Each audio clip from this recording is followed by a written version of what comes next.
Hi, and welcome to the information session for the surgical technology program here at Great Bay Community College.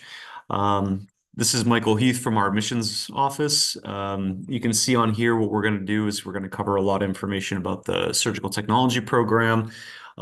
First slide, that's just our contact info for our department. So if you do have any questions, you can email us, you can call us at that number, or use the QR code to check out some of our admissions events like Express Admissions and Open House and things like that. So a little bit of like an overview of what we're going to cover today. So a little bit about the program itself, the admissions requirement, what it takes to be competitive, some of the general education courses you can complete. Once you get into the program, what the typical day-to-day, week-to-week is going to look like, and a little bit extra information about the cost and how to fund your education. So we'll go over a bunch of this information today.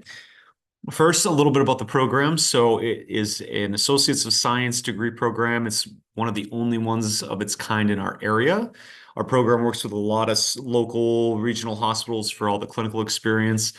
Clinicals usually take place the second year, so that's something that'll come up a little bit later on, but we are very much a local school. We work with the local hospitals and companies and things like that. Going through the Surg Tech program, we're going to give you the knowledge, tools, and skills you'll need to be an entry-level surgical technologist. You're going to learn a little bit of everything, including anatomy, physiology, sterilization, memorization of all the equipment, supplies that you're going to need to assist during surgery.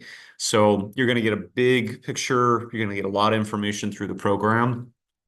Specifically, once you become a surgical technologist, or if you're not sure what that is, it's basically you're working under the supervision of a surgeon to facilitate the safe and effective conduct of surgical procedures, make sure the operating room is safe and sterile, make sure everything is working correctly. So you're being a big assistant through the surgical process.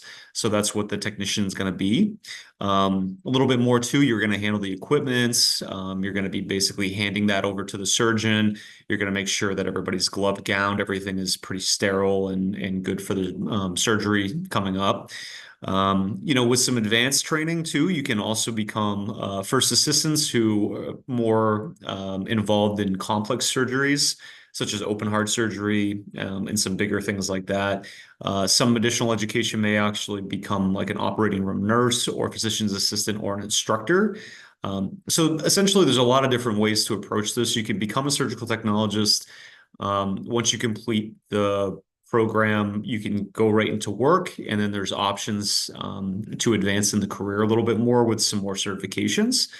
So definitely look into that. Once you're in the program, definitely communicate with the instructor, program coordinator, see what kind of options you have moving forward. But we also here at the school make sure that we're accredited and we're a legit program. We do follow the latest edition of the Association of Surgical Technology core curriculum. So our program meets all the requirements for that, what you would need to be an official surgical technologist. So so if you do our program, you're going to learn a lot. It's going to be as good of a program as you can have in the area. We're one of the few in the area. So definitely look into this. A little bit more about the program. So each year we only have a cohort of about 20 students each fall. So it's a very competitive program with only 20 seats. Usually we get about 75 to 100 applicants each year. About half of the applicants who submit their application will meet the admissions requirements. However, if you complete all the admissions requirements, it does not guarantee you acceptance into the program for that year or at that moment. When we reach capacity and we get to our 20-person, cohort, we have in the past couple of years have established a wait list for additional applicants. So as long as you're applying before our deadlines and you're in, if we have 20 people and the program is full and you get put on a wait list, usually if you're high up on the wait list, you're likely going to get at least called and contacted about a spot opening up. But we use that basically to make sure that the program's full every year. And I'll go a little bit more into what makes your application like more competitive and all the requirements to complete your application. So this is a little bit about the CST certification exam results. So this is on the left-hand side, you'll see is percentage pass the CST exam. That's like first-time pass rates. So people who go through our program. For the most part, over the years, our numbers have been pretty high. The last few years, I think, more affected by COVID, and some remote learning has made that a little bit trickier. But generally speaking, our students who complete our program do tend to do really well in their first time taking the exam.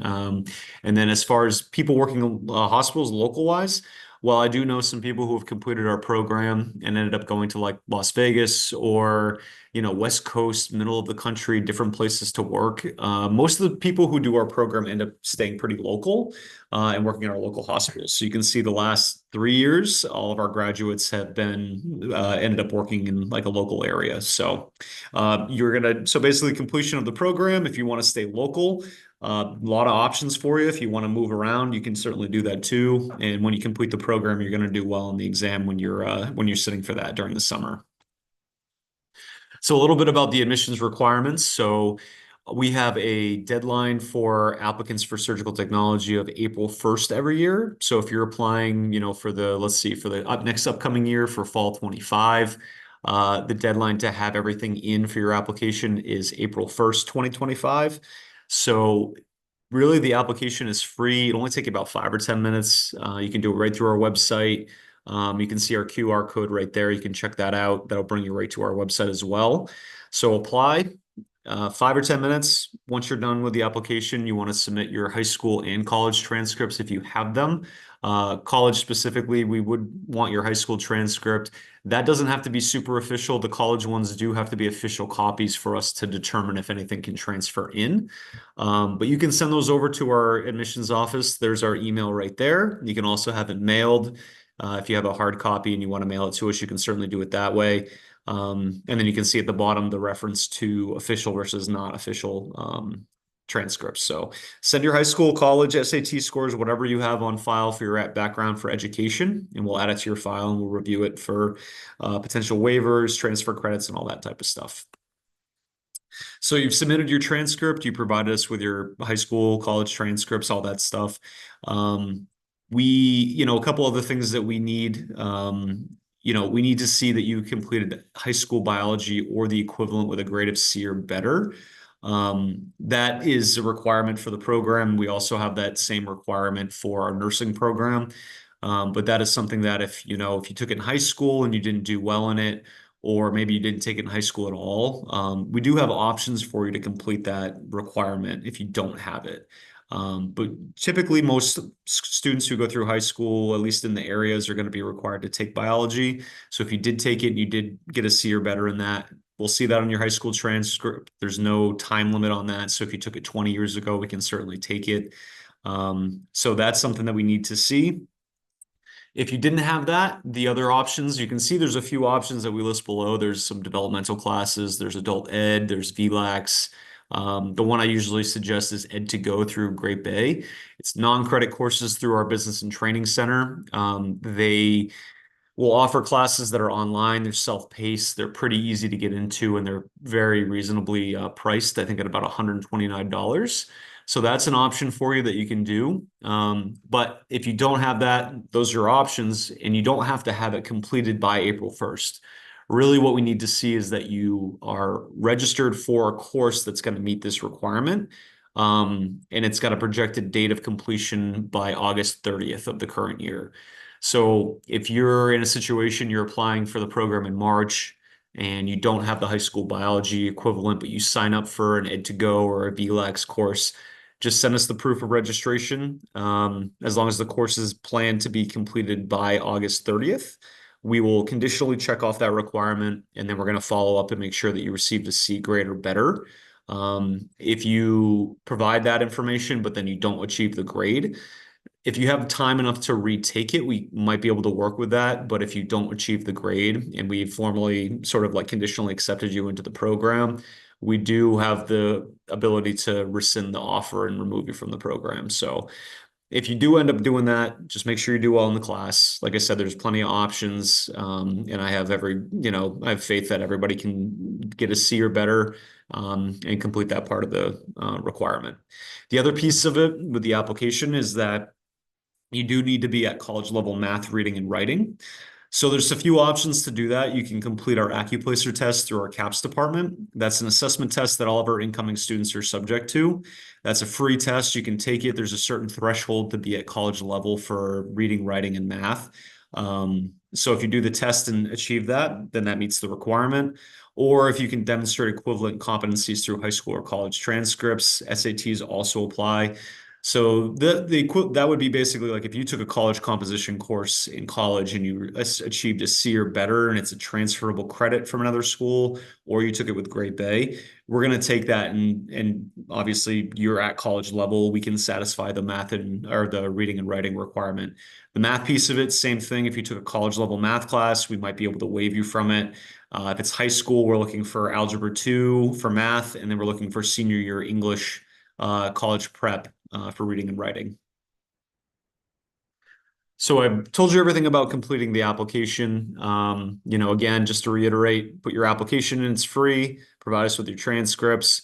We need to see high school biology with a C or better, or the equivalent. And then you have to be at college level reading, writing, and math. At that point, your application's complete. So what goes into making you a little bit more competitive and make you stand out with the other people who applied?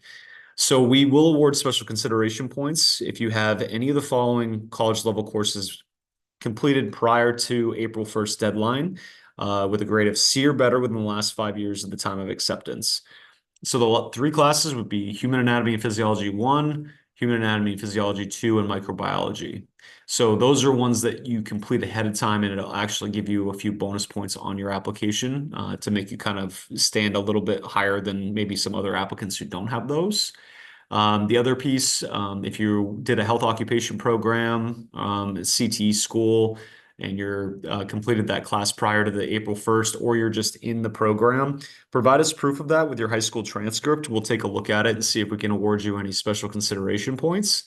The other piece too is if you're an LPN, MNA, CNA, EMT, anything like that, any medical licensure that you have or certifications, please provide to us.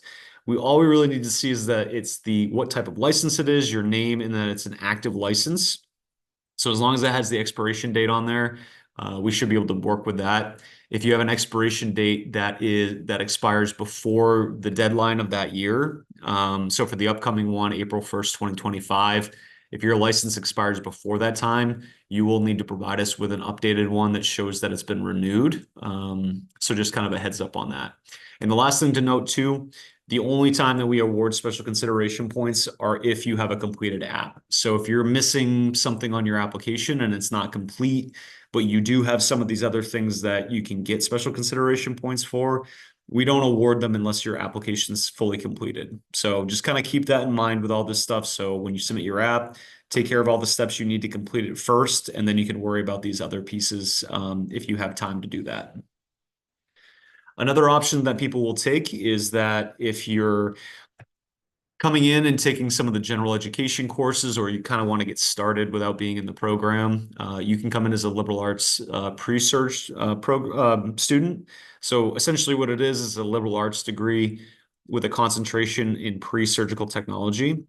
So this gives you a few things.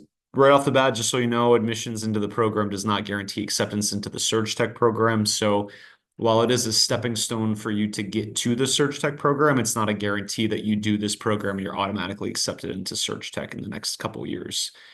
Some of the benefits, though, it does allow you to be financially aid eligible. So if you are looking to use financial aid, this does help you through that process. You have to be matriculated or accepted into a program. So this is kind of a placeholder for you before you start Surg Tech. The other benefit to it is that you're basically set up to work with a pre-Surg Tech advisor. So you can start working on some of those general education courses that go towards the Surg Tech program. It just, honestly, anything that you complete ahead of time is just going to make your life easier when you start your Surg Tech classes, because there's clinicals, there's labs, It's a lot more work. It's a little bit more intense than maybe a general education course. So anything you can do ahead of time, take care of it. It just makes your life easier each semester. So speaking of the gen ed courses, we do have a list of these. I believe we have about 8 of these. So these are all the things you can work on in the meantime. So for special consideration points, we already talked about the first 3. So AMP1, AMP2, and microbiology. Those are things that you can complete ahead of time. They require a minimum grade of a C or higher, and they have to be within the last 5 years. Typically need a lab component. We not super we don't want people to take these labs and classes online. If you did end up taking it online, please check with us before you assume that anything's going to transfer in. But those are 3 of them, and you can see the other 5. So we have medical terminology, college composition, freshman, that's basically freshman writing, college comp, anything like that. Quantitative reasoning for math, that's our lowest level college math class that's required for all programs. So if you have something similar as a transfer credit, we can definitely take a look at it. Then the last 2 are intro to psychology, and then a foreign language, humanities, fine arts elective. So we gave a big overview of the program. You've completed your application. Maybe you've had some special consideration points, maybe not.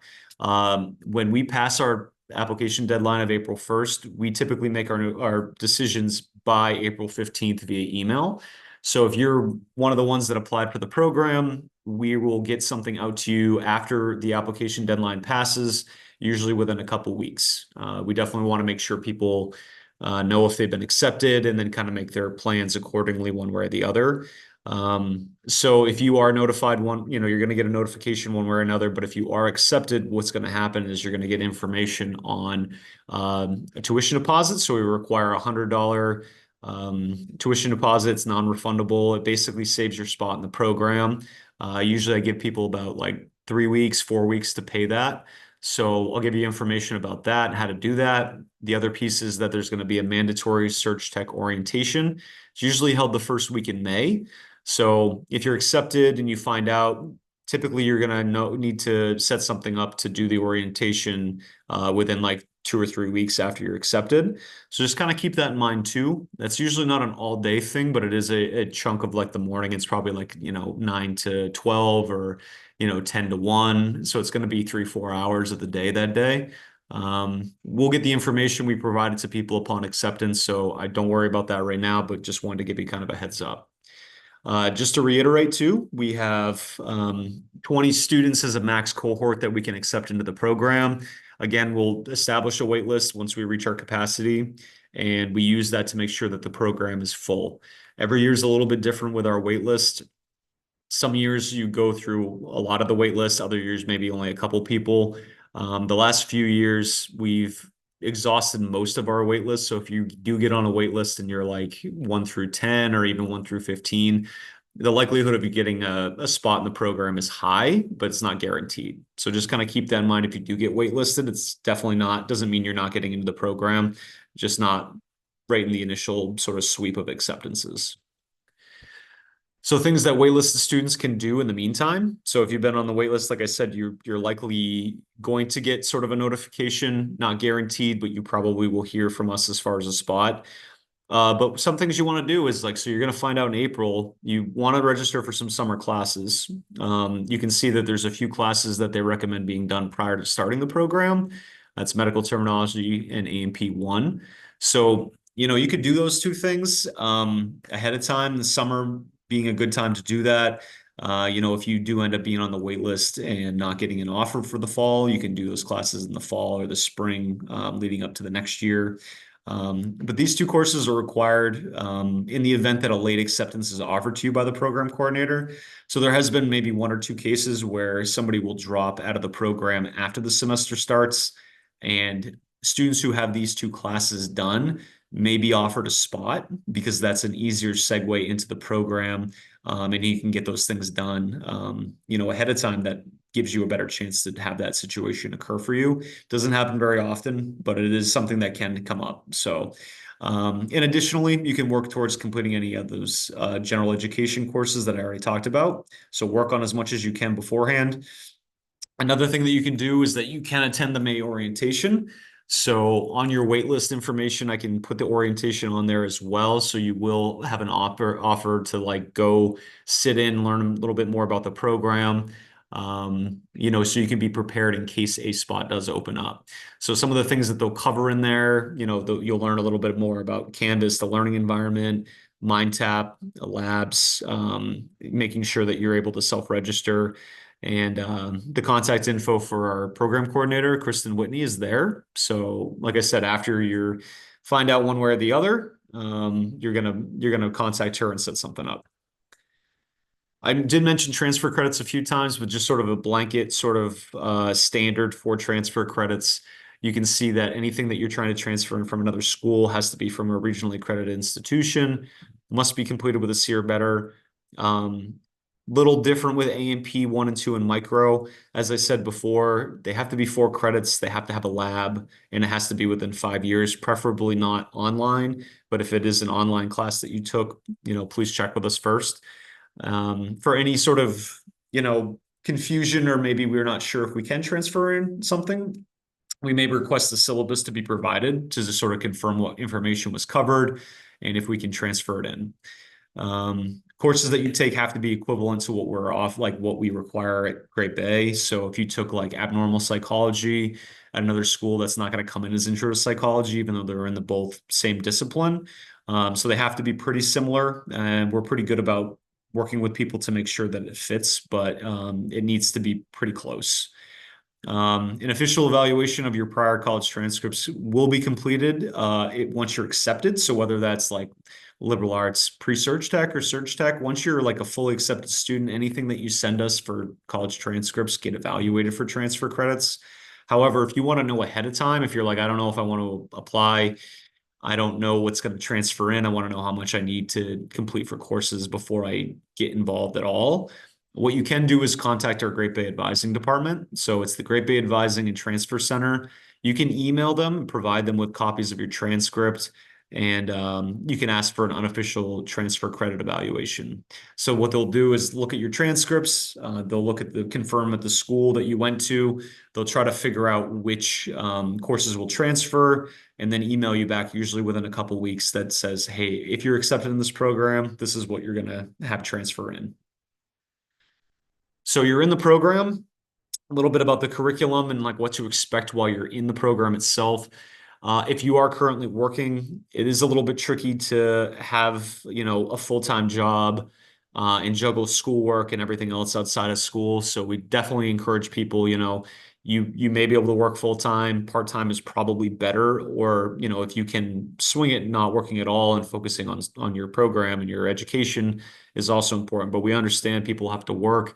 So if you do have to work full-time or part-time and you're working your schedule around, this kind of shows you what you're looking at. So you're going to have classes for the first year, fall and spring semesters, every Tuesday and Wednesday. It'll require you to meet Monday through Thursday each week during your second year, but that's only because of the clinicals. So your first year is 2 days a week. Your second year is going to be 4 days a week. You're also going to have all the time commitment outside the classroom as far as studying, assignments, projects, things like that you need to do.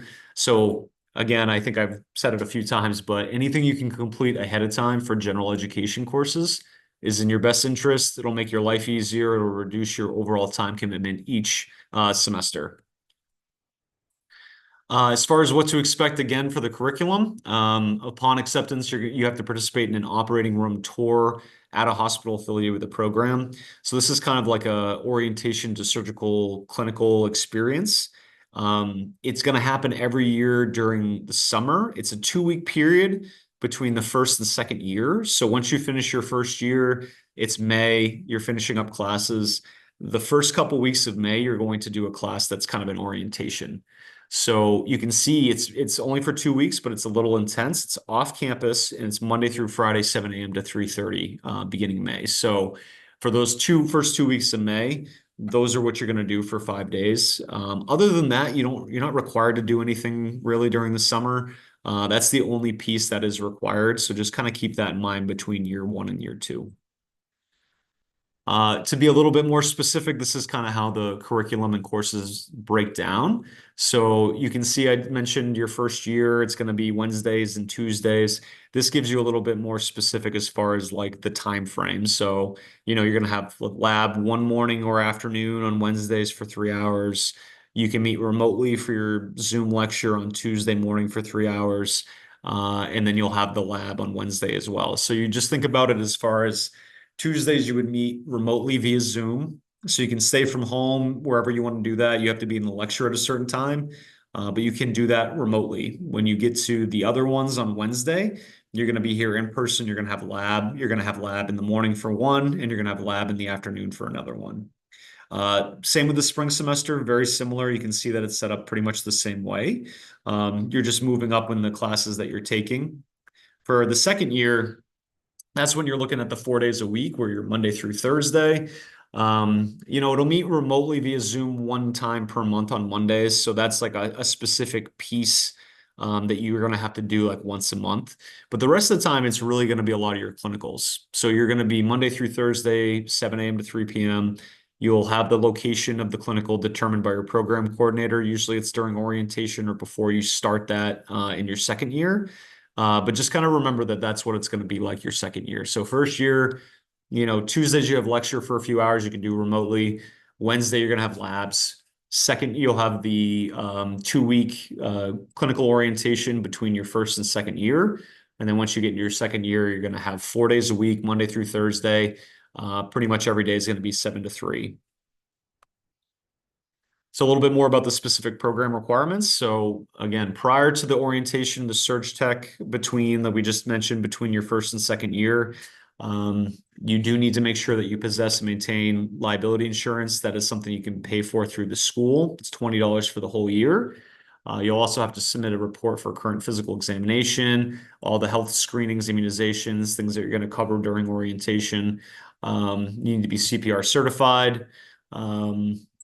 You have to have health and accident insurance. It's not something that we do through the school, but there are things you can do online as far as like affordable healthcare type stuff, and look online to find something if you need it.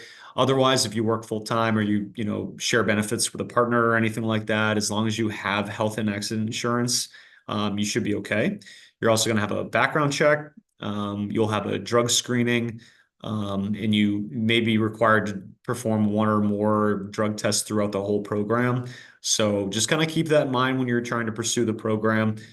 These are all things that you're going to cover in orientation, but I like to give people kind of a heads up before they start the process of applying for the program.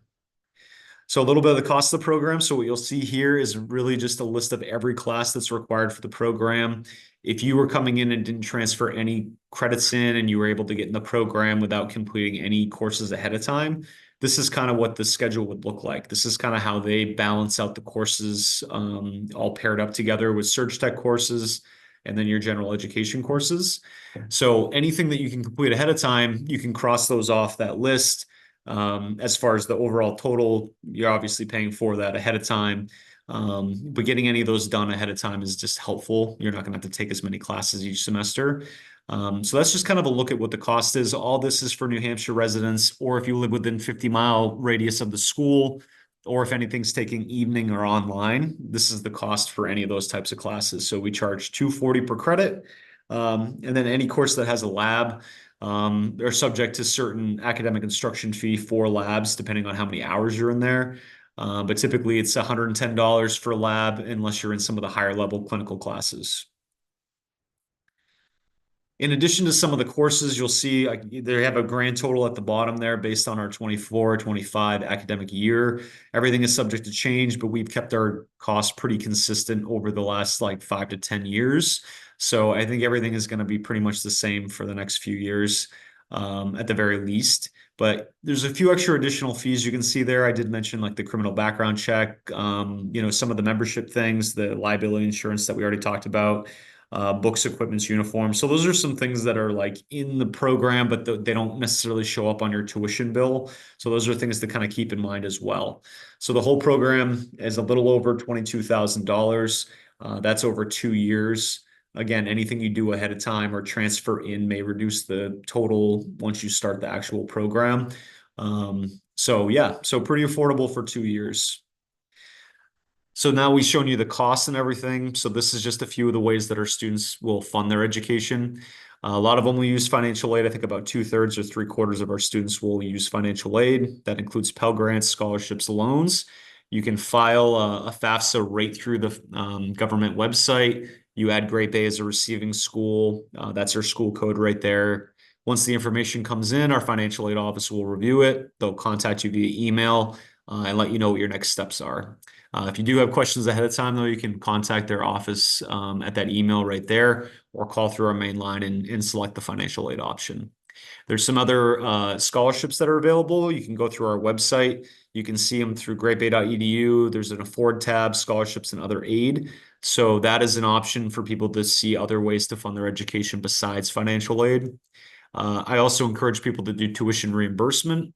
So if you are, if you work at, any place from McDonald's or Walmart or Liberty Mutual or any place like that, you check with your human resource office and just see if there's anything that they do for tuition reimbursement, because that's a great way to help pay for your education if you don't have to pay for it yourself. So definitely worth checking. And the other piece of it too is we do accept veteran benefits for all of our certificate and degree programs. Surgical technology is no different. Same with liberal arts, pre-surg tech. They are eligible for VA GI Bill funding. So if you do have questions about that process or how to utilize that funding, you can always connect with our military liaison. That's Sarah Lang. Her email's right there. Typically, it's a COE you need to provide that shows the eligibility, what benefits you're actually using. And then there's a request form that you fill out after you register to complete that process. But again, you can check with Sarah on that. She's a great help. She helps all of our military students with that process. And the last piece too is just that we have open houses every year. We do three of them. We have one in October, that's a Saturday. We also hold one in January and April, and those are on Thursday nights. So those are a great way to come in and just get a little bit of more information. You get a tour of the campus. You can speak with a rep from the Surg Tech program. So if you have like really specific questions that maybe our admissions office doesn't know, you can certainly connect with her in person. You can see the lab space. It's a great place to kind of get a little bit more information provided. So highly encourage you to sign up for those. You can find those on our website under the admissions tab or apply tab with the admissions events. And you can check those out and sign up for them right through there. And that would be it. So thank you for coming to this session today. If you do have questions, please reach out to our office, the admissions office at 603-427-7632, or you can email us at gbadmissions@ccsnh.edu. We're happy to help and we look forward to hearing from you. All right, take care.